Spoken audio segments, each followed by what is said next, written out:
பற்றி தெரிஞ்சவங்களுக்கு. ஏன் இந்த மேடைக்கு வந்தங்கிறத பற்றி நான் சொல்கிறதுக்கு முன்னாடி ஈழம் தொடர்பாக சர்வதேச அரங்கில் நடக்கக்கூடிய பல்வேறு விஷயங்களை பேசுவோம். அதுக்கு பிறகு நீங்களே புரிஞ்சிக்க முடியும். இந்த புத்தகமே வந்து முள்ளிவாய்க்கால் முடிவல்ல அப்படிங்கிறது தான் தலைப்பு வச்சுருக்கிறாங்க. ஆனால் சர்வதேசம் என்ன நினைக்குதுன்னா முள்ளிவாய்க்கால் தான் முடிவு அப்படின்னு அத்துடன் நிறுத்துவதற்கான அனைத்து வேலைகளையும் செய்துக்கிட்டு இருக்கு.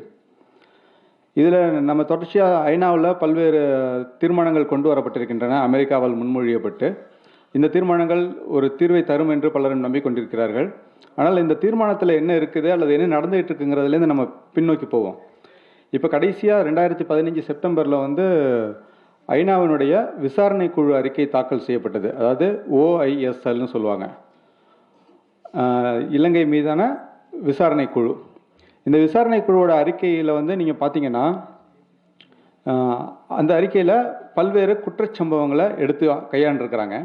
அதில் ஒரு குற்றச்சம்பவத்தை நம்ம எடுத்தோம்னா ஒன்று வந்து வெள்ளைக்கொடி படுகொலைகள் அப்படிங்கிறது. அதாவது மே மாதம் 17ஆம் தேதி, கிட்டத்தட்ட இதே தேதி 7 ஆண்டுகளுக்கு முன்பு அந்த இரவில் வெள்ளைக்கொடியுடன் சரணடைய வந்தவர்களை, அதுவும் தமிழீழ விடுதலை புலிகளினுடைய அரசியல் பிரிவு பொறுப்பாளர்களை இலங்கை அரசினுடைய படை சுட்டு கொன்ற நிகழ்வு தான் வெள்ளைக்கொடி படுகொலைகள் என்று கூறுவார்கள். அந்த வெள்ளைக்கொடி படுகொலைகளை பற்றி அந்த விசாரணை குழு அறிக்கையில் பதிவு செய்திருக்கிறார்கள். பதிவு செய்யும் பொழுது ஏனெனில் அது சர்வதேச அளவில் மிக பரவலாக அறியப்பட்ட ஒரு சம்பவம். அதை மூடி மறைக்கவே முடியாது. அந்த தனிப்பட்ட குற்றச்சம்பவத்தை பற்றி பேசியே ஆக வேண்டும் என்னும் சூழலில் அவர்கள் பேசுகிறார்கள். அந்த வெள்ளைக்கொடி படுகொலைகளை பற்றி கூட தோழர் ஏகலைவன் தொகுத்திருக்கக்கூடிய இந்த புத்தகத்தில் 2 பதிவுகள் மிக முக்கியமானவையாக இருக்கின்றன. ஒன்று ஜெகத் கஸ்பரனுடையது, இன்னொன்று சுபவீர பாண்டியனுடைய பேட்டிகள். அந்த வெள்ளைக்கொடி படுகொலைகளை பற்றி விசாரணை குழு அறிக்கையில் அவர்கள் பதிவு செய்திருக்கும் பொழுது அதில் தொடர்புடைய நபர்கள் யார் யார் என்று பட்டியலிட்டிருக்கிறார்கள் இலங்கை அரசு தரப்பில். இது தவிர சர்வதேச அளவில் பலரும் அதில் தொடர்பு இருந்தது. இந்தியாவில் ப. சிதம்பரம் தொடங்கி ஐநாவில் இருக்கக்கூடிய இந்தியாவினுடைய அதிகாரி விஜய் நம்பியார் வரைக்கும் அதில் பங்கு இருந்தது. அந்த விசாரணை குழு அறிக்கையில் இலங்கை அரசினுடைய அதிகாரிகளையும் ஆட்சியாளர்களையும் பெயர் குறிப்பிட்டு பதிவு செய்த விசாரணை குழு அறிக்கை ப. சிதம்பரத்தையோ விஜய் நம்பியாரையோ பெயரை கூட குறிப்பிடவில்லை. ஃபாரின் டிப்ளமேட்ஸ் அப்படின்னு மட்டும் குறிப்பிட்டு போயிட்டாங்க. ஏன் அப்படின்னா இதை சர்வதேச அளவில் இருக்கக்கூடியவர்களும் இதில் சம்மந்தப்பட்டிருக்காங்க அப்படிங்கிறது பதிவு செய்யப்பட்டால் இதற்கு சர்வதேச தீர்ப்பாயம் ஒன்று தான் வழியாக இருக்க முடியும். சர்வதேச தீர்ப்பாயம் வந்துவிடக்கூடாது என்பதற்காகவே அந்த விசாரணை குழு சர்வதேச பிளேயர்ஸை, இன்டர்நேஷ்னல் பிளேயர்ஸை பற்றி பேசாமல் லோக்கல் பிளேயர்ஸை மட்டுமே பேசி ஒரு கலப்பு நீதிமன்றங்கிற பேரில் உள்நாட்டு நீதிமன்றத்தை அமைக்கிறதுக்கான ஒரு வேலையை செஞ்சுருக்குது. இது தவிர அதே அறிக்கையில் இன்னொரு சம்பவம் ஒன்று இருக்குது. புதுமாத்தளன் அப்படிங்கிற ஒரு இடத்துல மருத்துவமனைகள் மீது குண்டுகள் வீசப்பட்டன அப்படிங்கிறத பற்றி. மருத்துவமனைகள் மீது குண்டுகள் வீசப்பட்டது யார், அதாவது எந்த படையணியால் வீசப்பட்டது அப்படிங்கிறதையும் அந்த புத்தகத்தில் அந்த விசாரணை குழு அறிக்கையில் பதிவு செஞ்சுருக்கிறாங்க. 58வது படையணி சவேந்திர சில்வா அப்படிங்கிறவர் தலைமையில் இருந்த படையணி தான் அந்த புதுமாத்தளன் மருத்துவமனை மீது குண்டுகள் வீசியது அப்படின்னு பதிவு செஞ்சுருக்கிறாங்க. ஆனால் அந்த குண்டுகள் வீசப்பட்டதை பதிவு செஞ்ச விசாரணை குழு அறிக்கை என்ன சொல்லுதுன்னா இது போர்க்குற்றம் அப்படின்னு சொல்லுது. சர்வதேச அளவில் குற்றங்களை 3 வகையாக பிரிக்கலாம். ஒன்று போர்க்குற்றம், இன்னொன்று மனித குலத்திற்கு எதிரான குற்றம், இன்னொன்று இனப்படுகொலை. இந்த போருக்கு சம்பந்தமில்லாத நபர்கள் மீது ஒரு குற்றம் இழைத்தால் அதான் அது போர்க்குற்றம். அல்லது போரில் இருக்கக்கூடிய விதிகளை மீறி செயல்பட்டால் அது போர்க்குற்றம். ஆனால் ஒரு மருத்துவமனையின் மீது குண்டுகள் வீசுவது என்பது அல்லது உணவையோ மருந்தையோ போர்க்கருவியாக பயன்படுத்துவது என்பது போர்க்குற்றம் அல்ல. இதை நான் சொல்லல, ரோம் உடன்படிக்கை அப்படிங்கிற ஐநாவினுடைய விதி, ரோம் ஸ்டாச்சூட்னு சொல்லுவாங்க. ரோம் ஸ்டாச்சூட்டில் ஒவ்வொரு குற்றத்தையும் தரம் பிரிக்கிறாங்க. இப்படி இருந்தால் இது இந்த வகையான குற்றம் அப்படின்னு சொல்லிட்டு. அப்போது ரோம் உடன்படிக்கையின்படி இது மனித குலத்திற்கு எதிரான குற்றம். ஆனால் அந்த விசாரணை குழு அறிக்கையில் இயல்பாகவே குறிக்கப்பட வேண்டிய மனித குலத்திற்கு எதிரான குற்றம் அப்படிங்கிறது பதிவு செய்யப்படலை. இதில் இன்னும் ஒரு படி கூட நம்ம மேலே போகலாம். இந்த ஒரு குற்றத்தை மட்டும் எடுத்தாலே இது மனித குலத்திற்கு எதிரான குற்றம் அப்படிங்கிறது தெரிஞ்சால் அந்த 58வது படையணிக்கு அது மருத்துவமனை என்று தெரிந்தும் குண்டுகள் வீச வேண்டிய நோக்கம் என்ன அப்படிங்கிறத பற்றி ஆராயணும். உதாரணத்துக்கு நம்ம நிறைய படிப்போம், காரில் போகும்போது ஒருத்தரை மோதி கொலை பண்ணிட்டாங்க அப்படின்னு. உடனே நீதிமன்றத்தில் வழக்கு நடக்கும், விசாரணை நடக்கும். அந்த விசாரணையின் போது விபத்தாக இருந்தால் தண்டனை குறைவு. ஒருவேளை முன்விரோதம் இருந்து அவரை கொலை செய்ய வேண்டும் என்னும் நோக்கத்தோடு காரை மோதி கொலை செய்திருந்தால் அவருக்கு தண்டனை அதிகம். அப்போ அந்த நோக்கத்தை பார்க்குறாங்க இல்லையா? இதே மாதிரி தான் இனப்படுகொலைக்கு ஒரு நோக்கம் இருந்தால், இனப்படுகொலை அதாவது இந்த தமிழர்கள் எனும் இனத்தையே அழிக்க வேண்டும் அப்படிங்கிற நோக்கம் இருந்துச்சு, அதனால தான் அந்த மருத்துவமனை மீது குண்டுகள் வீசப்பட்டன அப்படிங்கிறத அவங்க கண்டறிஞ்சால் அங்கே அந்த இனப்படுகொலைன்னு வரையறுக்க வேண்டியது வந்திருக்கும். அதனால நோக்கத்துக்கே போகக்கூடாதுங்கிறதுனால இந்த மனித குலத்திற்கு எதிரான குற்றத்தையே போர்க்குற்றம்னு சுருக்கி பதிவு செஞ்சது அந்த விசாரணை குழு அறிக்கை.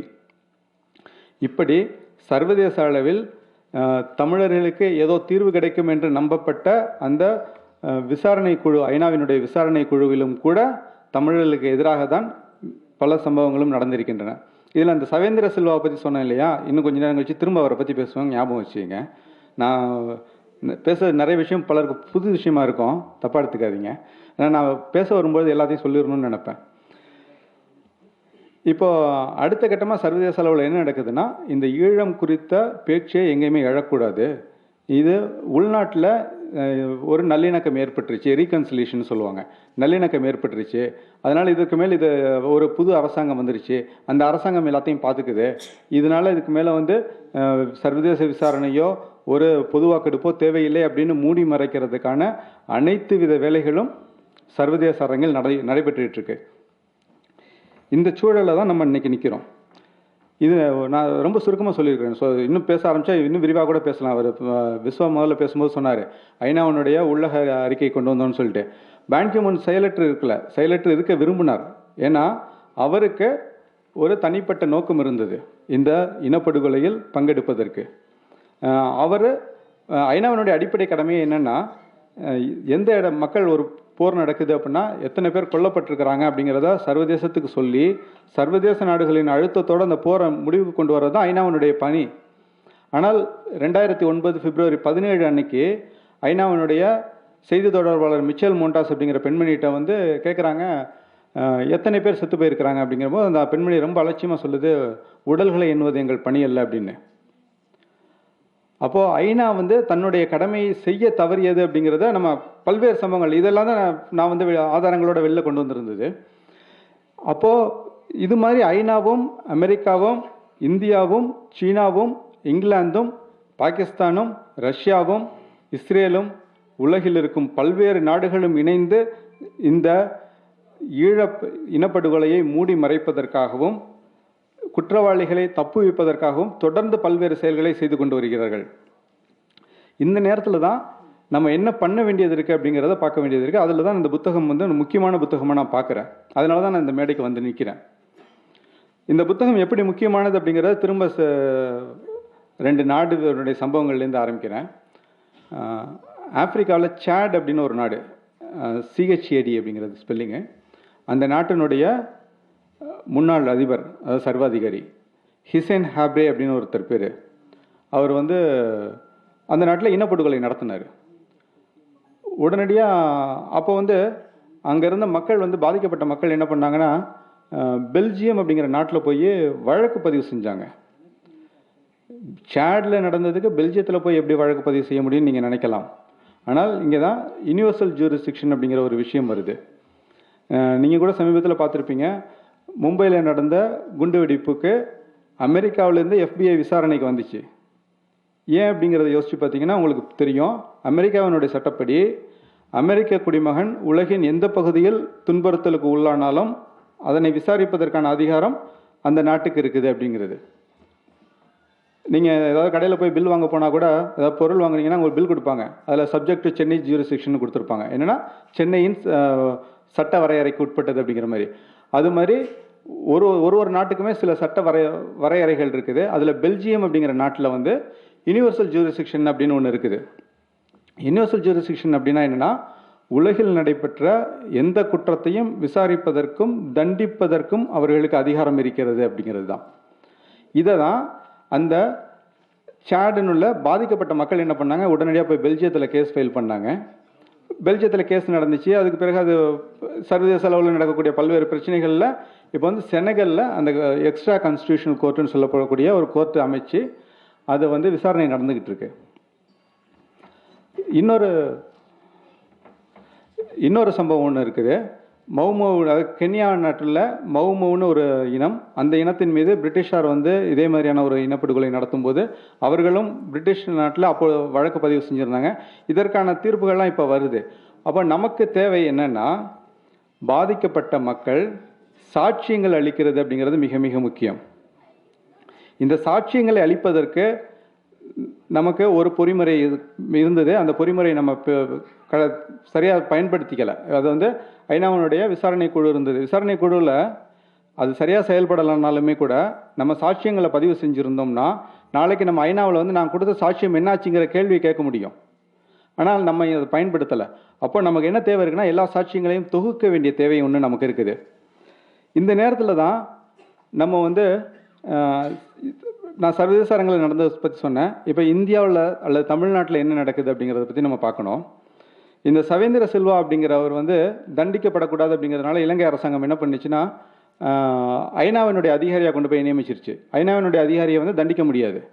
நீங்கள் சமீபத்தில் கேள்விப்பட்டிருப்பீங்க, தேவயானி கோபுரகடை அப்படிங்கிறவரை இந்திய தூதரக அதிகாரியை அமெரிக்காவில் ஒரு கைது செய்ய வரணும் போது கைது செய்கிறதுக்கு அனுமதி கொடுக்கல, ஏன்னா ஐநாவுக்கு மாற்றப்பட்டதுனால.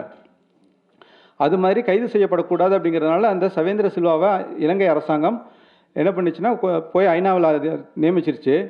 அதுக்கு பிறகு இராணுவ பயிற்சி, உலக அளவில் ஒரு மிகச்சிறந்த இராணுவ பயிற்சி இந்தியாவில் டெல்லியில் இந்திய இராணுவம் கொடுக்குது, ஓராண்டு பயிற்சி. அந்த ஓராண்டு பயிற்சிக்கு சவேந்திர சில்வாவை கடந்த ஆண்டு சேர்த்துருந்தாங்க. அதை கண்டித்து இங்கே வந்து, அதாவது இந்திய அரசாங்கம் பயிற்சி கொடுக்குறாங்க அப்படின்னா அதை கண்டித்து இங்கே சென்னையில் வள்ளுவர் கோட்டத்தில் மார்ச் மாதம் ஒரு போராட்டம் நடைபெற்றது, ஆர்ப்பாட்டம் நடைபெற்றது. இந்திய அரசு பயிற்சி கொடுக்கக்கூடாது அப்படின்னு சொல்லிட்டு. இப்போ நான் தோழர் மணியை மேலே கூப்பிட்றேன், தவறாக எடுத்துக்காதீங்க, கொஞ்சம் நேரம் அதிகமாகவே ஆகும், ஏன்னா நான் நிறைய விஷயம் பேச வேண்டியது இருக்குது. தோழர் மணியை நான் கூப்பிட்றேன், ஏன்னா இதுக்கு முன்னாடி இன்னைக்கு கூட்டம் நடக்கிறதுக்கு முன்னாடி நடந்த சில சம்பவங்களையும் பேச வேண்டியது இருக்குது. அதில் வந்து அந்த ஆர்ப்பாட்டம் நடக்கும்போது நான் வந்து பெரும்பாலும் எதுலேயும் பங்கெடுக்கிறது இல்லை. தோழர் மணிகிட்ட சொன்னால் இது மாதிரி ஒரு சம்பவம் நடக்குது, தெரிந்த நண்பர்கள் மூலமாக முடிந்தால் ஒரு ஆர்ப்பாட்டம் செய்யுங்க இந்திய அரசை கண்டித்து அப்படின்னு சொல்லிட்டு அவர் வந்து ஒரு ஆர்ப்பாட்டம் செஞ்சார். ஆர்ப்பாட்டம் செஞ்சுட்டு வீட்டுக்கு போனதுக்கு பிறகு அன்றைக்கி இரவு என்ன நடந்துச்சு அப்படிங்கிறத அவர் சொல்லட்டும். வாங்க சொல்லுங்க. சுருக்கமாக சொல்லிடுங்க. வணக்கம், நான் அம்பத்தூர் மணின்னு சொல்லி எல்லாருக்கும் தெரியும் உங்களுக்கு. அன்றைக்கி இரவு வந்து ஹரிஹரன்றவர் வந்து நீங்கள் ஏன் இந்த ஆர்ப்பாட்டம் பண்ணீங்க, இந்த ஆர்ப்பாட்டம் பண்ணுறதுனால உங்களுக்கு என்ன பிரச்சனை இருக்குது, நீங்கள் கடுமையான விளைவுகளை சந்திப்பீங்கன்னு சொல்லிட்டு சாதியின் பெயரை சொல்லி என்னை மிரட்டல் விட்டுருந்தாங்க. இரவு 12 மணிக்கு கிட்டத்தட்ட அரை மணி நேரத்துக்கு மேலே இந்த மிரட்டல் நடந்துக்கிட்டு இருந்தது. இதுதான் நடந்தது. இப்போது அதாவது இந்தியாவுக்கு எதிராக இந்திய அரசு செய்யக்கூடிய ஒரு தவறை கண்டித்து ஆர்ப்பாட்டம் நடைபெற்றால் அந்த ஹரிஹரன் என்பவனுக்கு ஏன் எரிகிறது, அதை சொல்ல போகிறேன் அடுத்தது. அப்போ அந்த ஹரிஹரன்கிறது யார் அப்படின்னா, மே 17 அப்படின்னு ஒரு இயக்கம் இருக்குது. அந்த மே 17 அப்படிங்கிற பேரில் இயங்கக்கூடிய இயக்கத்தில் இருக்கக்கூடிய ஒரு நபர். அதிகாரப்பூர்வமாக அந்த இயக்கத்தில் இல்லைன்னு சொல்லிக்குவாங்க, ஆனால் அந்த இயக்கத்தினுடைய சம்பள பட்டியலில் இருக்கக்கூடிய ஒரு நபர். இதெல்லாம் எப்படி சொல்கிறேன்னு நினைக்கிறீங்களா? நான் மே 17 இயக்கத்தினுடைய தலைமை ஒருங்கிணைப்பாளராக 3 ஆண்டுகள் இருந்தவன். இன்னைக்கு இந்த கூட்டத்தில் செருப்பு வீசுறதுக்கு மே 17 இயக்கம் சிலரை திட்டமிட்டு அனுப்பியிருக்குது. ஒன்று என் மேலே வீசப்படலாம், அல்லது சீமன் மீது வீசப்படலாம், அல்லது பால்னியம்மன் மீது வீசப்படலாம்.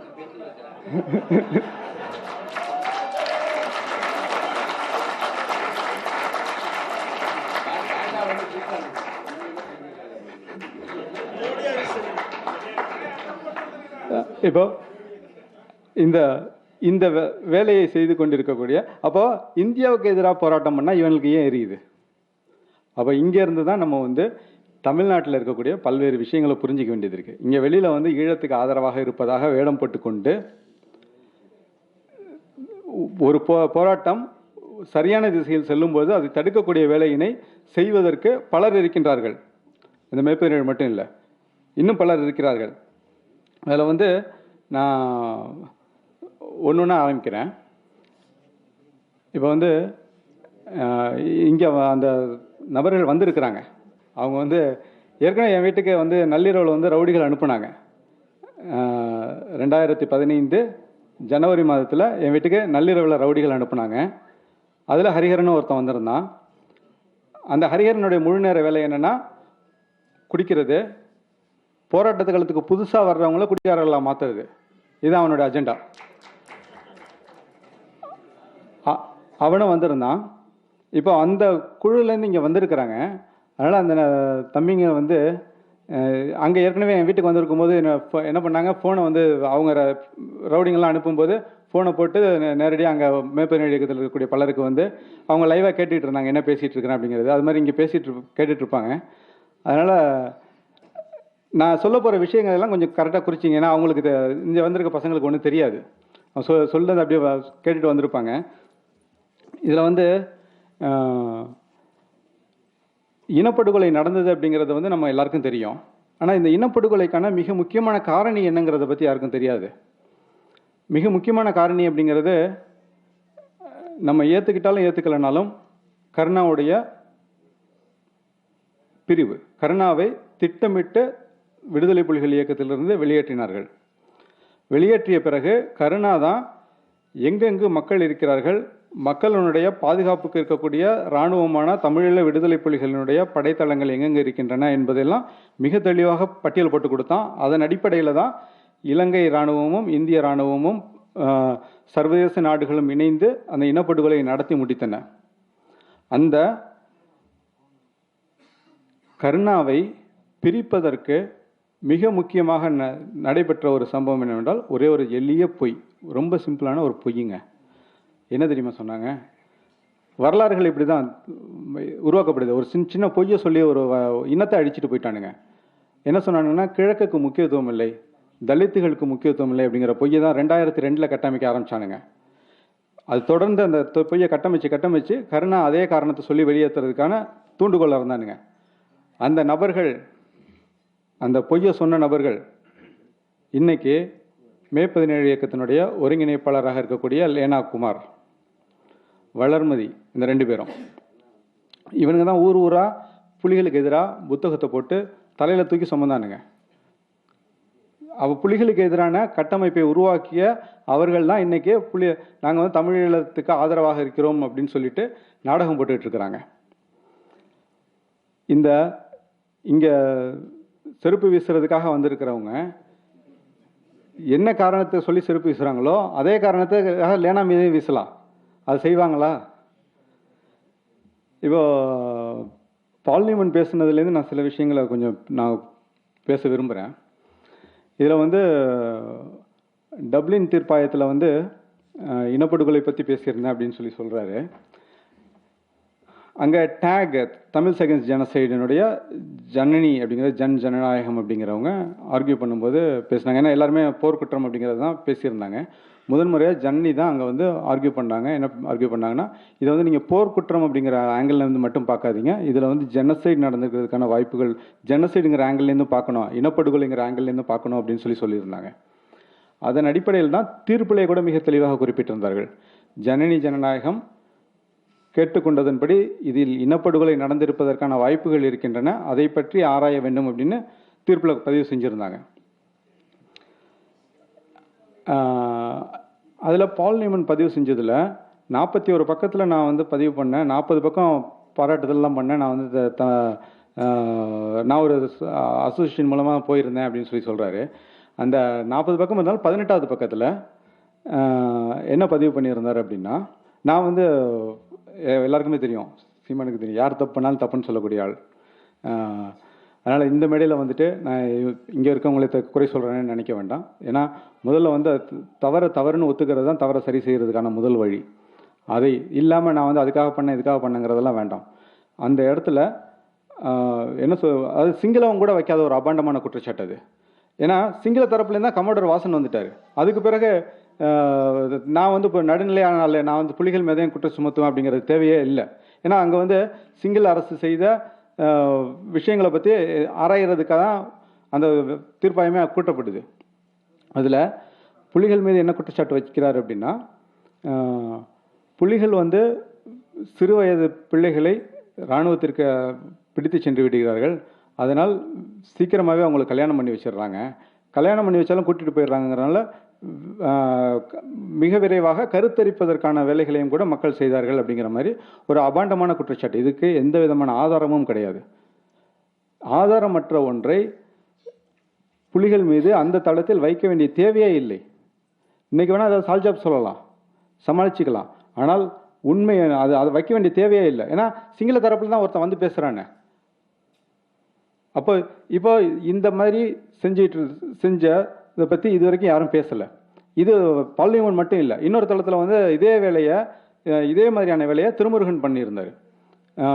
பிரேமன், அதாவது டப்ளினுக்கு பிறகு பிரேமன் அப்படிங்கிற ஜெர்மனியில் நடந்த பிரேமன் அப்படிங்கிற ஒரு தீர்ப்பாயத்தில் நடந்தது. பிரேமன்கிற தீர்ப்பாயத்தில் விசாரணைக்கு இந்தியாவின் மீது சாட்சியங்களை பதிவு செய்யணும் அப்படின்னு சொல்லிட்டு கூப்பிட்டுருந்தாங்க. யார் அப்படின்னா என்ன கூப்பிட்டுருந்தாங்க, திருமுருகனை இல்லை. ஏன்னா அவர்கள் முதல்ல ஆராயும் போது யாரை கூப்பிடலாம் அப்படின்னு எடுக்கும்போது திருமுருகன்ட்ட வந்து தகவல்கள் இருக்காது, அவர் வந்து வெறும் வாதம் தான் இருக்கும், உமர்கிட்ட தகவல்கள் இருக்கும் அப்படின்னு சொல்லிட்டு என்ன தேர்வு செய்கிறாங்க. ஆனால் அந்த நேரத்தில் எனக்கு உடல்நிலை சரியில்லை, அதனால் என்னால் தனியாக பயணம் செய்ய முடியாது அப்படிங்கும்போது திருமுருகன் வந்து நான் கூட வரேன், பெட்டி தூக்க வரேன் அப்படின்னு சொல்லிட்டு வந்து சேர்ந்துக்கிறாரு. அதுக்கு பிறகு அவர் ஒரு பொய்யை அவிழ்த்து விடுறாரு. என்னன்னா, தமிழ்நெட் அப்படின்னு ஒரு பத்திரிகை இருக்கு. அந்த பத்திரிகையினுடைய ஆசிரியர் ஜெயா அப்படின்னு ஒருத்தர் இருக்கிறாரு, ஜெயச்சந்திரன். அவருடைய பெயரை பயன்படுத்தி அவர் வந்து சொன்னார், உங்களை வந்து ஐநாவை பற்றி பண்ண சொல்லியிருக்கிறாரு, இந்தியாவை பற்றி நீங்கள் ஆதாரங்கள் சமர்ப்பிக்க வேண்டாம், இந்தியாவை பற்றின ஆதாரங்கள் நான் சமர்ப்பிச்சுக்கிறேன் அப்படின்னு சொன்னார். நான் ஐநாவை பற்றி எனக்கு பெரிய சிக்கலே இல்லை, ஏன்னா எனக்கு ஐநாவை பற்றின அத்தனை தகவல்களும் விரல் நுனியில் இருக்கும், 2 மணி நேரத்தில் என்னால் முழுமையான அறிக்கை தயார் செஞ்சிட முடியும் அப்படிங்கிறதுனால நான் பார்த்துக்கிறேன் அப்படின்னு. கடைசியில் அவர் போய் இந்தியாவை பற்றின அறிக்கை பதிவு செய்கிறேன்னு சொல்லிட்டு அவர் பதிவு பண்ணதில் இதே மாதிரி பால் நியூமன் மீது என்ன குற்றச்சாட்டை வைக்கிறோமோ அதே குற்றச்சாட்டை திருமுருகன் மீதும் வைக்க முடியும். திருமுருகன் என்ன வச்சிருந்தாருன்னா, அங்கே இனப்படுகொலை நடக்கலை, போர்க்குற்றம் தான் நடந்துச்சு, அதாவது இரு தரப்புக்கு இடையில் போர் நடந்தது அப்படிங்கிற மாதிரி தான் வாதம் வச்சிருந்தாரு. அதில் ஒரு உதாரணத்துக்கு 14வது பக்கத்தை எடுத்து பார்த்தீங்கன்னா, திருமுருகன் சமர்ப்பிச்ச இந்த ஆவணத்தினுடைய 14வது பக்கத்தை எடுத்து பார்த்தீங்கன்னா என்ன சொல்லியிருப்பாரு அப்படின்னா, இந்தியா வந்து கப்பல் கொடுத்துச்சு, அந்த கப்பல் வந்து இலங்கையினுடைய விடுதலை புலிகளினுடைய கப்பல்களை எதிர்கொள்வதற்கு, அதாவது கவுண்டர்னு கொடுத்துருப்பாரு. ஒவ்வொரு வார்த்தையுமே மிக முக்கியம், சர்வதேச அரசியலில் ஒவ்வொரு வார்த்தையுமே மிக மிக முக்கியம். அதில் வந்து டு டெஸ்ட்ராய் அப்படின்னு கொடுக்கல, அவர் டு கவுண்டர் எல்டிடி வெசல்ஸ்ன்னு தான் கொடுத்துருப்பாரு. கவுண்டர்னா அவர்கள் தாக்க வர்றாங்க, இவங்களும் எதிர்கொண்டு தாக்குறாங்க அப்படிங்கிற மாதிரி தான் அர்த்தம். அங்கே அது நடக்கலை. 1860 மைல் துரத்திட்டு போய் புலிகளுடைய கப்பல்களை வந்து இந்த இந்திய கப்பல் அழிச்சிச்சு. இதை வந்து மூடி மறைக்கிறதுக்கான வேலையை அந்த திருமுருகன் செஞ்சிருந்தார். அப்போ சர்வதேச அரங்கில் கிடைக்கக்கூடிய ஒவ்வொரு வாய்ப்பையும் நழுவ விடுவதற்கும் அல்லது அதை மட்டுப்படுத்துவதற்குமான வேலைகளை இங்கே வந்து தொடர்ச்சியாக செஞ்சுக்கிட்டு இருக்கிறாங்க. இதை வந்து நம்ம புரிஞ்சுக்கிட்டா தான் அடுத்த கட்டமாக நம்ம நகர்றதுக்கான ஒரு விஷயம் நமக்கு புரிபடும். இதில் வந்து பழனிமன் சொன்னதில் இன்னொரு விஷயத்தையும் கூட நான் குறிப்பிட்டு பேச விரும்புகிறேன். மாணவர் போராட்டம் நடக்கும்போது பழனிமனும் டாக்டரும் தான் நாங்கள் தொடங்கி வச்சோம் அப்படிங்கிற மாதிரி சொல்கிறாரு. அந்த மாணவர் போராட்டத்தில் இருந்த 8 பேரில் ஒருத்தர் வந்து செம்பியன் இங்கே உட்காந்துருக்கிறாரு. அந்த 8 பேரில் 7 பேர் டிகிரி முடிச்சுட்டு போயிட்டாங்க, செம்பியன் மட்டும் இன்னும் டிகிரி முடிக்கலை, மாணவராகவே இருக்கிறாரு. ஏன்னா அவர் தான் மற்றவங்கெல்லாம் விலை போயிட்டாங்க, அவர் விலை போகலை, அதுதான் காரணம். அவர் இதில் எல்லாருடைய பங்களிப்புமே இருந்துச்சு. அந்த போராட்டத்தில், மாணவர் போராட்டத்தில் எல்லாருடைய பங்களிப்புமே இருந்துச்சு. அதை சிதைக்கிறதுலையும் எல்லாருடைய பங்களிப்பும் இருந்துச்சு. யாரும் தனிப்பட்ட முறையில் அதுக்கு உரிமை கொண்டாட வேணாம். செம்பியன் பண்ணியிருந்தா கூட எங்கேயுமே நான் லயலா கல்லூரியினுடைய மாணவர் போராட்டத்தை தொடங்கின நான் தான் செம்பியன் சொல்ல மாட்டார். ஆனால் நான் சொன்னது காரணம், ஏன்னா யாரும் தனிப்பட்ட முறையில் உரிமை கொண்டாட வேண்டாம். அதில் பெரும்பாலான அமைப்புகள், அனைத்து அமைப்புகளினுடைய பங்களிப்புமே இருந்துச்சு. சிறிய அளவில் பற்ற வச்சதுக்கு பிறகு அதை பெரும் தீயா தமிழகம் முழுக்க கொண்டு போனதில் அனைத்து அமைப்புகளுடைய பங்குகளுமே இருந்துச்சு. இப்போ அடுத்தது நம்ம என்ன பண்ண போகிறோம், அல்லது முதல்ல நான் கேட்ட கேள்வி, நான் ஏன் இங்கே வந்து நிற்கிறேன் அப்படிங்கிற கேள்விக்கான விடையோட நம்ம முடிப்போம். 2 நிமிஷத்தில் முடிச்சிடுறேன். அப்போது இந்த நமக்கான ஆதாரங்கள்ங்கிறது தேவை இருக்குதுன்னு சொல்லியிருந்தேன் இல்லையா. இப்போ வந்து இந்த புத்தகத்தில் வந்து நான் பார்த்தா எனக்கு ஒவ்வொரு பேட்டிலையுமே சில குறிப்புகள் எனக்கு வந்து கிடைச்சிருக்கு. நான் வந்து தொடர்ச்சியாக இது மாதிரியான ஆய்வுகள் செஞ்சுக்கிட்டு இருக்கிறேன். இப்போது இன்னும் சில மாதங்களில் பல்லாயிரக்கணக்கான பக்கங்களில் பல ஆய்வுகள் நான் வெளியிட இருக்கிறேன், நண்பர்களோடு சேர்ந்து. நான் மட்டும் தனிப்பட்ட முறையில் நண்பர்களோடு சேர்ந்து. அதற்கெல்லாம் எனக்கு எனக்கோ அல்லது நண்பர்களுக்கோ தேவைப்படக்கூடியது இது மாதிரியான தகவல்கள் தான். அதாவது இதில் வந்து இப்போ குளத்தூர் மணி தோழர் வந்து ஒரு பேட்டி கொடுத்துருக்காரு. அதில் இருக்கக்கூடிய ஒரு சிறு குறிப்பு எனக்கு மிக மிக முக்கியமானதாக தெரியுது. அதை நான் எந்த குறிப்புன்னு இப்போ சொல்லலை. ஏன்னா நான் 2 மாதம் கழித்து அல்லது 3 மாதம் கழித்து ஒரு விரிவான அறிக்கை வரும்பொழுது இது போன்ற விஷயங்களை சான்றாக கொண்டு தான் நான் வந்து எடுத்து வைக்க போகிறேன். அப்போது இது மாதிரி பாதிக்கப்பட்ட மக்களினுடைய அல்லது அதில் தொடர்புடையவர்களுடைய வாக்குமூலங்களை பெறுவது அப்படிங்கிறது நமக்கு மிக மிக முக்கியம். ஏன்னா இப்போ வந்து நாளைக்கு ப. சிதம்பரம் செத்து போயிட்டு நமக்கு வந்து சாட்சியம் கிடையாது. ஆனால் அதில் தொடர்புடைய யாரோ ஒருத்தருடைய சாட்சியம் வந்து பதிவு செய்யப்பட வேண்டியது மிக முக்கியம். இது வந்து ருவாண்டா இனப்படுகொலையிலையும் அப்படி தான் நடந்துச்சு. பல்வேறு பத்திரிகைகள் வந்து பேட்டிகளை வந்து சாட்சிகளாக எடுத்துட்டு தான் இனப்படுகொலைன்னு அதை சொன்னாங்க. அப்போ இங்கே நமக்கு தேவைப்படுறது இது மாதிரி ஒன்று. இன்னொன்று, நான் இங்கே வந்ததே எல்லாத்தையும் ஒரு கோரிக்கை வைக்கிறதுக்கு தான்.